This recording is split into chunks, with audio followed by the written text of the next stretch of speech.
Hello বন্ধুরা, welcome to my new mini blog. তো আমরা আজকে পুচকিটাকে নিয়ে একটু পার্কে গিয়েছিলাম। তো দেখতেই পাচ্ছ, কোল থেকে নেমে একদম হাঁটা শুরু করে দিয়েছে। তারপরও একের পর এক দোলনায় চড়তে শুরু করেছে। তারপরও নেমে এটাতে চড়লো। এটাতে চড়ার পর তারপর আমরা একটু দোলনার দিকে গেলাম। তো দোলনাটা সুন্দর ধরে বসেছে, দেখো।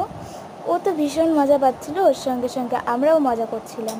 যেহেতু ও প্রচণ্ড ছোট, ওর যেহেতু 10 মাস, ও একা একা কিছুই চড়তে পারে না। তারপর আমরা দোলনা চড়ে হাঁটি হাঁটি পা পা করে একটু খরগোশের দিকে গেলাম। তারপর খরগোশকে আদর টাদর করে খাওয়া দাওয়া করালাম।